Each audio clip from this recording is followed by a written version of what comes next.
Hello नमस्कार दोस्तों, स्वागत है आपका एक बार फिर से आपके अपने YouTube channel study centre Phefana पर।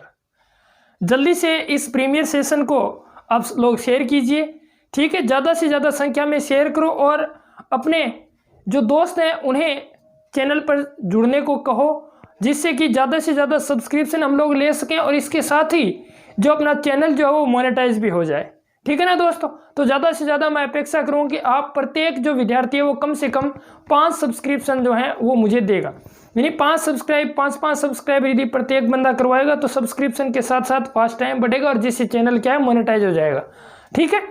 तो हम लोग शुरुआत करते हैं। अभी स्थिर वैद्युतिकी की तीसरा चैप्टर है वो हम लोग पढ़ रहे हैं और तीसरा चैप्टर अपने पास है विद्युत विभव। विद्युत विभव के शुरू के 3 टॉपिक जो है वो हम लोगों ने कवर कर लिए हैं और आज अपना नेक्स्ट टॉपिक जो है वो है बिंदु आवेश के कारण विद्युत विभव।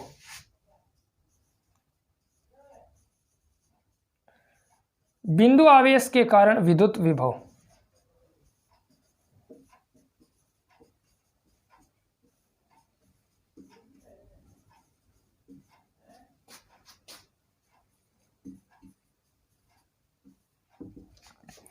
ठीक है दोस्तों, इस टॉपिक से आज के लेक्चर की हम लोग शुरुआत करते हैं। बिंदु आवेश के कारण विद्युत विभव।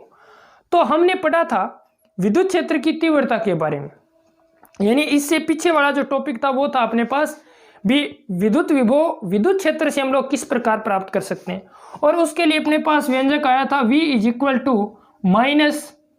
-∞ to B E vector dot dx vector या dr वेक्टर कह दें, ठीक है ना, E vector dot dr vector.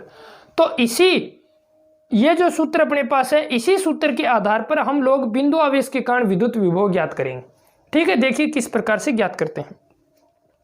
मान लिया अपने पास ये कोई बिंदु A है, ये कोई बिंदु A है और इस बिंदु पर आवेश Q स्थित है, इस बिंदु पर आवेश Q स्थित है और इस आवेश से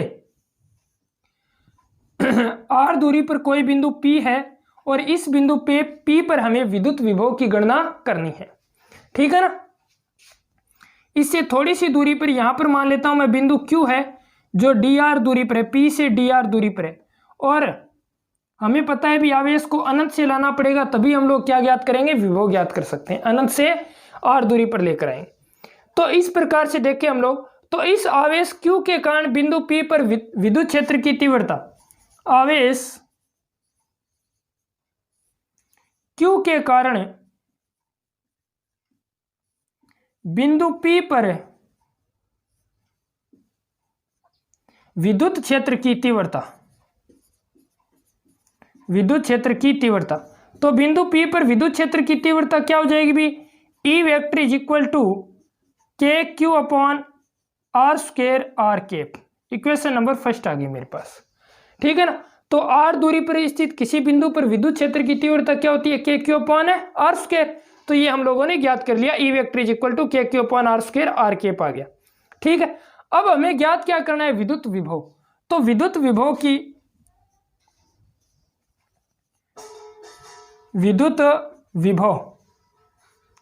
तो विद्युत विभव V किसके बराबर होगा, -∞ टू कितनी दूरी पर लेकर आते हैं, ∞ टू R दूरी पर लेकर आ रहे हैं, ∞ to R E vector dot dx की जगह क्या है अपने पास, dr वेक्टर है, E vector dot dr vector. ये फॉर्मूला अप्लाई कर देंगे यहां पर। तो अपने पास क्या आ जाएगा, देखिए अपने पास आ जाएगा V -∞ to R E vector की जगह KQ upon R square R cap dot dr vector. R cap dot dr vector जो है, R cap dot dr vector किसके बराबर है, dr वेक्टर के, dr के बराबर है, सॉरी dr के बराबर है। क्यों बराबर है, देखिए R कैप एकांक सदिश है, dr वेक्टर का परिमाण क्या होगा, dr होगा और ये सदिशों का अदिश गुणनफल है और दोनों की दिशा क्या है, समान है। थीटा का मान 0 डिग्री हो जाएगा और cos 0 की वैल्यू क्या होती है, 1 होती है। तो 1 वैल्यू पुट कर देंगे यहाँ पर, तो ये आ जाएगा dr, ठीक है ना। तो फिर यहाँ पर क्या लिखेंगे हम लोग, V -KQ मैं बाहर ले लेता हूं, समाकलन ∞ to R 1 upon R square dr आ जाएगा, ठीक है। अब इसका कर देते हैं समाकलन। तो v इज इक्वल टू क्या आ जाएगा मेरे पास माइनस के क्यू, 1/r² का समाकलन क्या होता है माइनस 1/r और इन्फिनिटी टू r। ठीक है, वैल्यू पुट कर देंगे यहां पर। तो v is equal to limit put करेंगे तो क्या आएगा के क्यू माइनस 1/r की जगह r और माइनस माइनस प्लस 1/∞ आ जाएगा। और 1/∞ की वैल्यू क्या होती है शून्य होती है, तो ये पद हो जाएगा शून्य। बचा क्या अपने पास माइनस माइनस ये प्लस हो गया और के क्यू अपॉन आर। तो ये आ गया बिंदु आवेश के कारण विद्युत विभव। बिंदु आवेश के कारण विद्युत विभव, ये विभव जो है आवेश क्यू के समानुपाती है, दूरी आर के व्युत्क्रमानुपाती है। विद्युत विभव v समानुपाती आवेश क्यू के समानुपाती का आरेख बना देंगे। जैसे जैसे आवेश का मान बढ़ेगा वैसे वैसे विभव का मान भी बढ़ेगा। नंबर 2, दूरी r के व्युत्क्रमानुपाती है। जैसे जैसे दूरी r का मान बढ़ेगा वैसे वैसे विभव का मान क्या होता जाएगा भी कम होता जाएगा। ठीक है ना। तो ये अपने पास बिंदु आवेश के कारण विद्युत विभव। आशा करता हूं भी समझ में आ गया होगा। सभी कमेंट करके बताएंगे, ठीक है, चैट में बताएंगे सभी समझ में आया या नहीं आया। ठीक है भी। इसके बाद नेक्स्ट टॉपिक जो आता है अपने पास आवेशों के निकाय के कारण विद्युत विभव। आवेशों के निकाय के कारण विद्युत विभव। तो आवेशों के निकाय के कारण विद्युत विभव हम लोग किस प्रकार से ज्ञात करेंगे वो देखेंगे।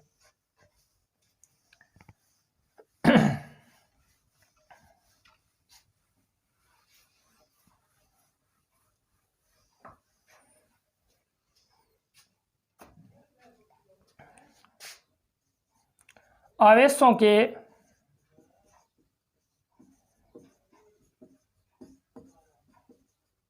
निकाय के कारण विद्युत विभव। सभी लोग चैनल को शेयर किया करो, वीडियो को लाइक किया करो भी। ठीक है ना, वीडियो को लाइक जरूर करना है, शेयर करना है चैनल को ज़्यादा से ज़्यादा।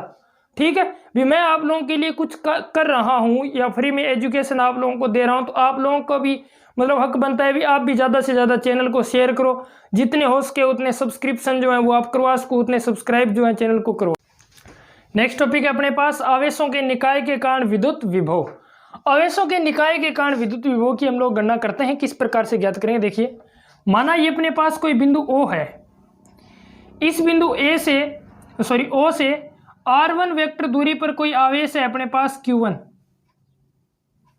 ठीक है, इसी प्रकार R2 वेक्टर दूरी पर स्थित आवेश है अपने पास Q2। इसी प्रकार कोई Q3 आवेश है R3 वेक्टर पर, और इस निकाय में n आवेश हैं। कुल कितने आवेश मान लिए मैंने n आवेश हैं।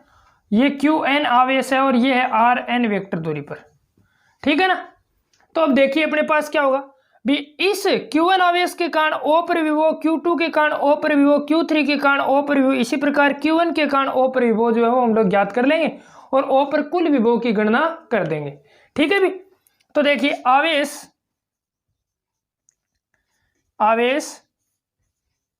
Q1 के कारण है बिंदु O पर विभव, बिंदु O पर विभव कितना हो जाएगा भी V1 मान लेता हूं। V1 किसके बराबर होगा K Q1 upon R1, K Q1 upon R1। इसी प्रकार अपने पास क्या होगा, इसी प्रकार आवेश Q2 के कारण O पर विभव यानी V2 किसके बराबर आएगा K Q2 upon R2। V3 भी K Q3 अपॉन R3। और Vn की बात करें तो किसके बराबर आएगा K Qn अपॉन Rn के बराबर आएगा, K Qn अपॉन Rn। बिंदु O पर कुल विभव, बिंदु O पर कुल विभव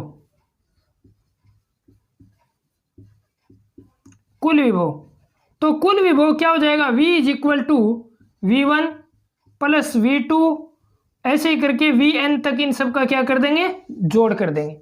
ठीक है, वैल्यू पुट करेंगे। V इज इक्वल टू क्या जाएगा अपने पास K Q1 upon R1 plus K Q2 upon R2 plus K Q3 upon R3 plus इसी प्रकार के Q N upon R N हो जाएगा। ठीक है, इसे जोड़ के रूप में लिखेंगे तो मैं ऐसे लिख दूंगा v is equal to summation, यानी जोड़ है कहां से कहां तक, i is equal to 1 to n तक, k Q I upon R I. तो ये आ गया अपने पास बिंदु O पर कुल विभव, और यह प्रदर्शित करता है आवेशों के निकाय के कारण विभव को। आवेशों के निकाय के कारण विभव का व्यंजक जो है वो इस प्रकार से हम लोग प्राप्त कर सकते हैं। ठीक है, कोई भी टॉपिक या कोई भी न्यूमेरिकल आप लोगों के समझ में नहीं आता है तो मैंने ये पहले ही बोल दिया, भी आप लोग कमेंट करेंगे और कमेंट में जितने भी न्यूमेरिकल मेरे पास आएंगे उस पर मैं अलग से वीडियो जो अपलोड कर दूंगा। कुछ एक बच्चों ने कमेंट किए हैं, अभी 3-4 न्यूमेरिकल हुए हैं अभी, तो 6-7 की संख्या में होंगे तो एक अच्छा खासा यानी लेंथ का वीडियो जो मैं अपलोड कर दूंगा। तो ज़्यादा से ज़्यादा यानी पहले दूसरे चैप्टर के न्यूमेरिकल जो आप लोगों को नहीं आते हैं वो आप लोग कमेंट करेंगे भी ये न्यूमेरिकल या ये एग्जाम्पल जो मुझे नहीं आता है, तो वो आप लोग बता देना, कमेंट कर देना। ठीक है, और वो मैं अपलोड कर दूंगा। तो उसका अलग से जैसे ये अपने पास ये लेक्चर कंप्लीट होगा उसके बाद मैं कोशिश करूंगा या तो आज रात में मैं अपलोड करूं या फिर कल सुबह या परसों तक मैं जरूर जो भी न्यूमेरिकल जो होंगे दूसरे चैप्टर के उनका वीडियो अपलोड कर दूंगा। ठीक है ना, तो न्यूमेरिकल करने में आप लोग कोताही न बरतें। ठीक है, न्यूमेरिकल मस्ट है फिजिक्स में। यदि आप लोगों को फिजिक्स आती है इसका मतलब आप लोगों को न्यूमेरिकल आते हैं, और न्यूमेरिकल नहीं आते हैं इसका मतलब आप लोगों को फिजिक्स नहीं आती है। चाहे आप लोगों की थ्योरी कितनी कंप्लीट हो, न्यूमेरिकल नहीं आते हैं इसका मतलब आप लोगों को फिजिक्स नहीं आती है। कहने का मतलब ये सीधा। तो ज़्यादा से ज़्यादा न्यूमेरिकल्स आप लोग करेंगे। ठीक है ना, और न्यूमेरिकल नहीं आए वो पूछ लिया करो, कमेंट कर दो, मैं अपने आप वीडियो में सोल्यूशन जो उसका प्रोवाइड करवा दूंगा। ठीक है, इसके बाद नेक्स्ट टॉपिक की बात करें तो नेक्स्ट टॉपिक है अपने पास विद्युत द्विध्रुव के कारण विद्युत विभव। नेक्स्ट टॉपिक अपने पास है विद्युत द्विध्रुव के कारण विद्युत विभव।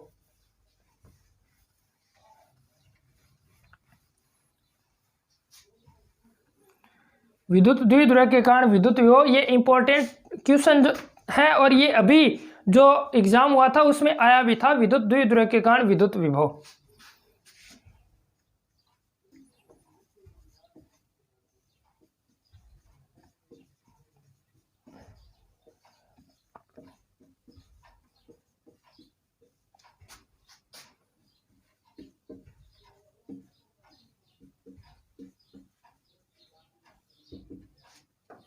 ठीक है, इंपॉर्टेंट टॉपिक है।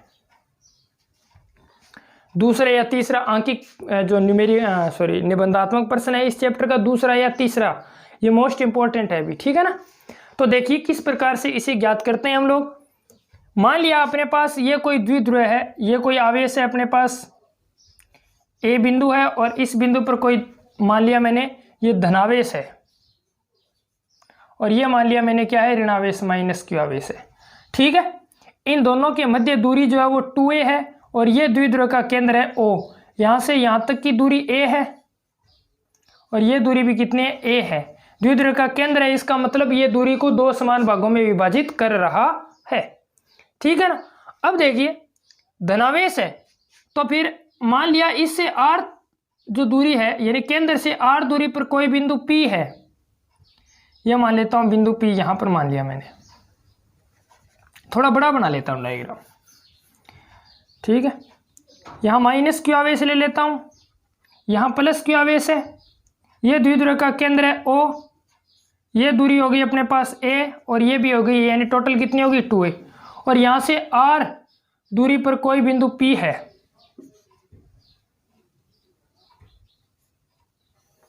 R दूरी पर कोई बिंदु P है और इस बिंदु P पर हमें विभव की गणना करनी है। ठीक है भी, देखिए ये कोण मान लेता हूं मैं थीटा है, कोण कितना मान लिया थीटा, और आवेश Q1 से बिंदु P माइनस Q से बिंदु P की दूरी मान लेता हूं R1 और प्लस Q से मान लेता हूं दूरी है R2, प्लस Q से दूरी मान ली मैंने R2। तो माइनस Q आवेश के कारण बिंदु P पर विभव,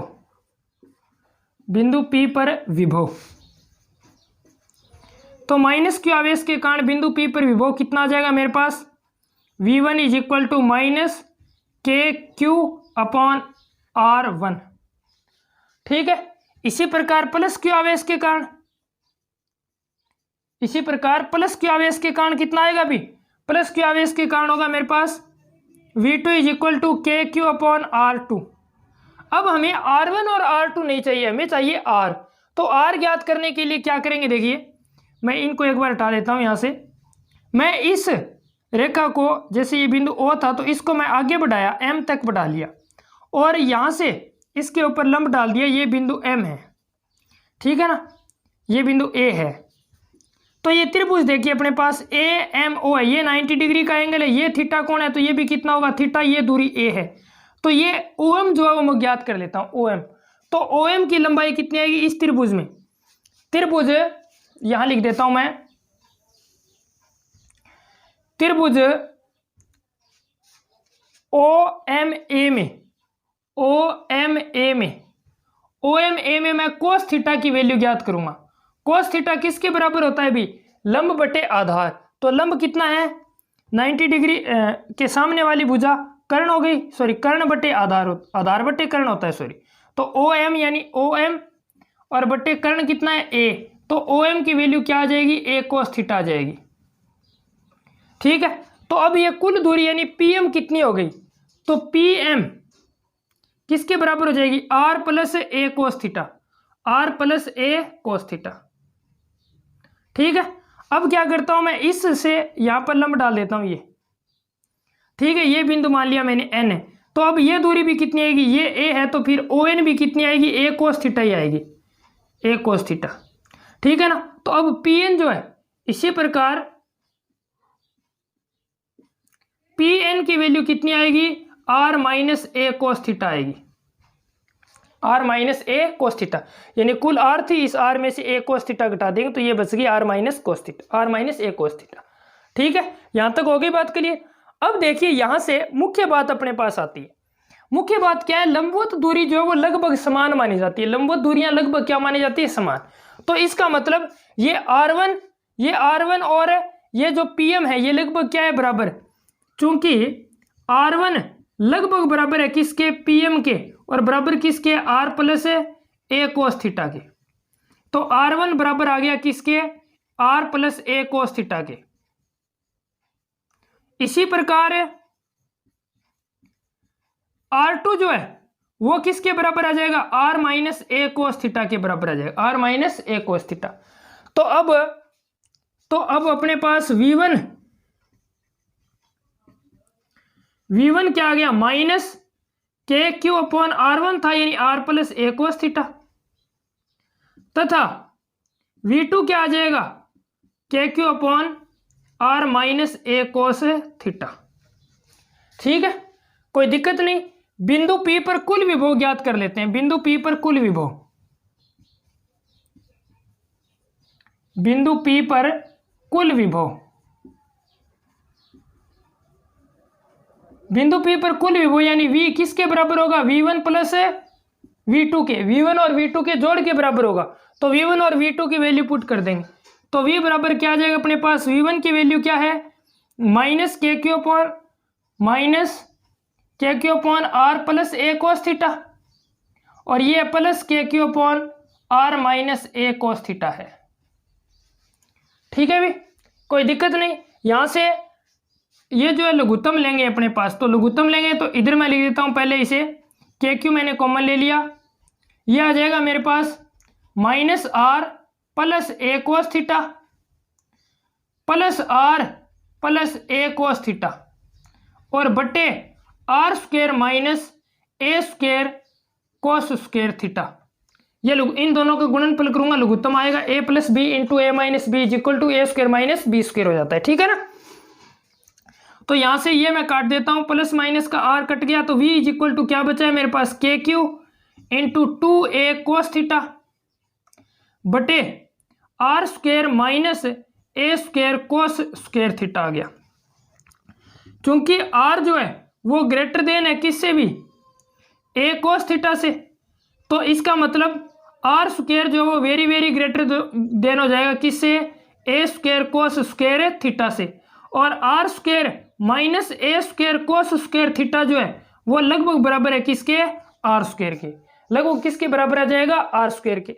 तो यहां से v की वैल्यू क्या आ जाएगी मेरे पास, v इज इक्वल टू आ जाएगा K Q into 2a cos theta upon R square.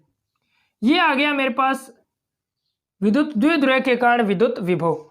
Q into 2a द्विध्रुव आघूर्ण है, Q इंटू 2a क्या है, द्विध्रुव आघूर्ण। यहां पर लिख देता हूं मैं, चूंकि Q इंटू 2a किसके बराबर है, P वेक्टर के बराबर है, द्विध्रुव आघूर्ण होता है ये। तो V इज इक्वल टू क्या आ जाएगा मेरे पास, K P cos theta upon R square, K P cos theta upon R square आ जाएगा। ये आ गया मेरे पास विद्युत द्विध्रुव के कारण विद्युत विभव। अब हमें पता है भी द्विध्रुव की दो रेखाएं होती है, एक तो अक्ष रेखा और दूसरी निरक्ष रेखा। तो अक्ष रेखा पर विभव किस प्रकार से ज्ञात करते हैं और निरक्ष रेखा पर विभव किस प्रकार से ज्ञात करेंगे। तो सबसे पहले बात करें अक्ष रेखा की। अक्ष रेखा के लिए थीटा की वैल्यू क्या होगी, 0 डिग्री। अक्ष रेखा पर, अक्ष पर थीटा की वैल्यू क्या होगी, 0 डिग्री। तो यहां पर 0 पुट करेंगे तो v की वैल्यू क्या आ जाएगी, K P upon R square. v की वैल्यू क्या आ जाएगी, K P upon R square. और निरक्ष रेखा के लिए बात करें तो थीटा की वैल्यू क्या होगी, 90 डिग्री। निरक्ष रेखा पर, निरक्ष पर थीटा किसके बराबर होगा, 90 डिग्री के, और कोस 90 की वैल्यू क्या होती है, 0। तो निरक्ष रेखा पर विभव क्या आ जाएगा, 0 आ जाएगा।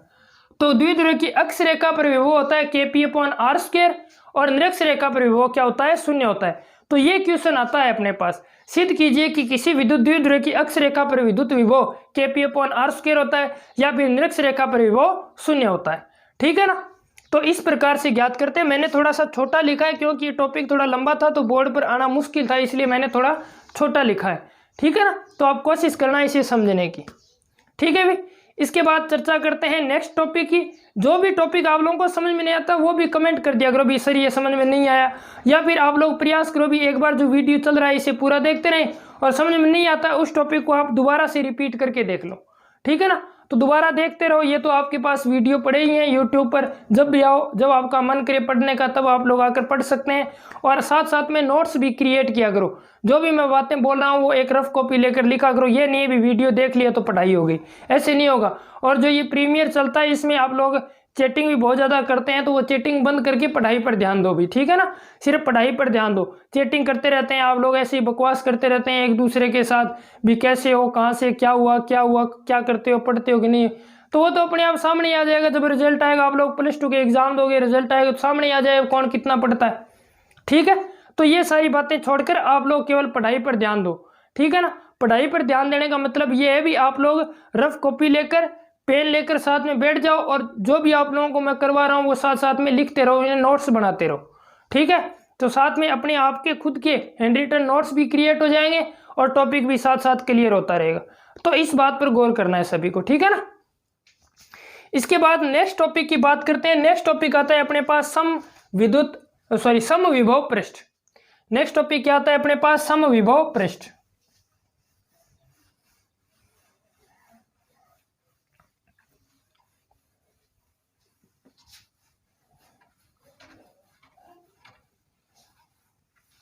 समविभव पृष्ठ।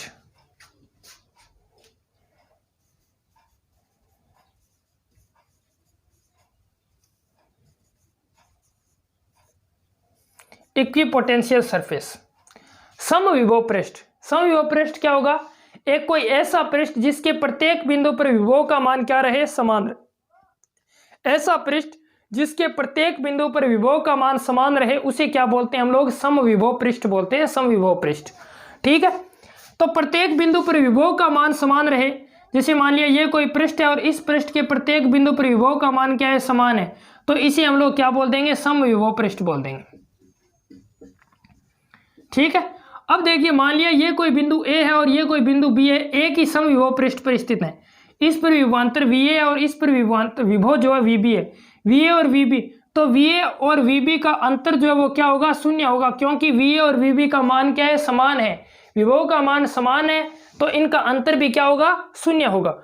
तो समविभव पृष्ठ पर स्थित किन्हीं दो बिंदुओं पर विभव का अंतर क्या रहता है, 0 रहता है। समविभव पृष्ठ पर स्थित किन्हीं दो बिंदुओं पर विभव का अंतर है 0 होता है, या फिर समविभव पृष्ठ के प्रत्येक बिंदु पर विभव का मान समान रहता है। ठीक है।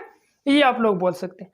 तो हमने विद्युत विभवांतर के लिए पढ़ा था, हमने पढ़ा था विद्युत विभवांतर का formula.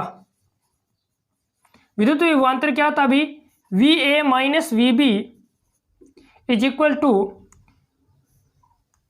A to B minus A to B E dr cos theta, ऐसे लिख देता हूँ, E dr cos थीटा, या E vector dot dr vector था तो E dr cos थीटा लिख दिया मैंने इसे, ठीक है ना। देखिए फिर यहां से क्या क्या कंडीशन अपने पास है, VA माइनस VB की वैल्यू क्या है, शून्य, तो इसे मैं शून्य लिख देता हूं, तो ये आ गया मेरे पास 0 इज इक्वल टू किसके होगा, minus A to B E dr cos theta, E dr cos theta, ठीक है। इसे मैं इस प्रकार भी लिख सकता हूं, A to B E dr cos theta is equal to शून्य, ठीक है। अब इसकी वैल्यू शून्य कब संभव होगी, जब E का मान शून्य हो, E का मान शून्य संभव नहीं है, दूरी dr का मान शून्य हो, यह भी संभव नहीं है, तो संभव क्या है, cos थीटा का मान शून्य हो सकता है, cos थीटा की वैल्यू क्या हो सकती है, शून्य, और cos थीटा की वैल्यू शून्य होगी, इसका मतलब थीटा का मान क्या होगा, 90 डिग्री होगा, इसका मतलब थीटा का मान क्या होगा, 90 डिग्री होगा। तो यहां से एक महत्वपूर्ण बात अपने पास आती है भी, किसी समविभव पृष्ठ के लिए विद्युत क्षेत्र की तीव्रता सदैव पृष्ठ के लंबवत होती है, किसी समविभव पृष्ठ के लिए विद्युत क्षेत्र की तीव्रता सदैव पृष्ठ के लंबवत होती है, ठीक है। यह बात आप लोगों को ध्यान रखनी है, इसमें क्वेश्चन भी आता है, 1 नंबर का क्वेश्चन पूछा जाता है, सिद्ध कीजिए कि समविभव पृष्ठ के लिए विद्युत क्षेत्र की तीव्रता सदैव पृष्ठ के लंबवत होती है, तो पृष्ठ के लंबवत हो जाएगी, थीटा की वैल्यू 90 डिग्री आ गई, तो इसका मतलब हम क्या कहेंगे, विद्युत क्षेत्र की तीव्रता जो वो समविभव पृष्ठ के क्या है, लंबवत है, ठीक है ना। तो ये दूसरी विशेषता हो गई इसकी। अब बिंदु आवेश के लिए और समविद्युत क्षेत्र के लिए समविभव पृष्ठ बनाते हैं। बिंदु आवेश के लिए समविभव पृष्ठ, बिंदु आवेश के लिए समविभव पृष्ठ,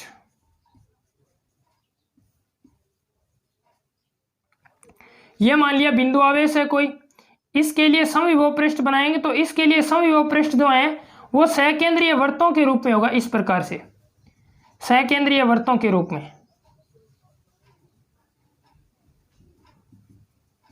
समविभव पृष्ठ सहकेंद्रीय वृत्तों के रूप में होते हैं, ठीक है। और विद्युत क्षेत्र की तीव्रता इनके पृष्ठ के क्या होगी, लंबवत होगी, विद्युत क्षेत्र की तीव्रता पृष्ठ के क्या होगी, लंबवत, ई वेक्टर है ये, और ये सारे अलग अलग समविभव पृष्ठ हैं, ठीक है। फिर नंबर 2 आता है समविद्युत क्षेत्र के लिए समविभव पृष्ठ। तो समविद्युत क्षेत्र के लिए समविभव पृष्ठ बना देता हूं मैं। आप लोगों ने पढ़ा है भी, किसी समविद्युत क्षेत्र को हम लोग समान लंबाई की समांतर विद्युत क्षेत्र रेखाओं द्वारा प्रदर्शित करते हैं, तो ये अपने पास है समविद्युत क्षेत्र,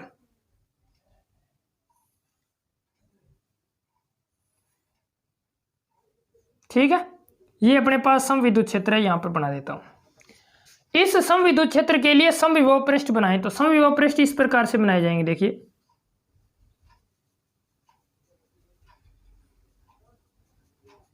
इसके पृष्ठ के लंबवत होने चाहिए, पृष्ठ के क्या है, लंबवत,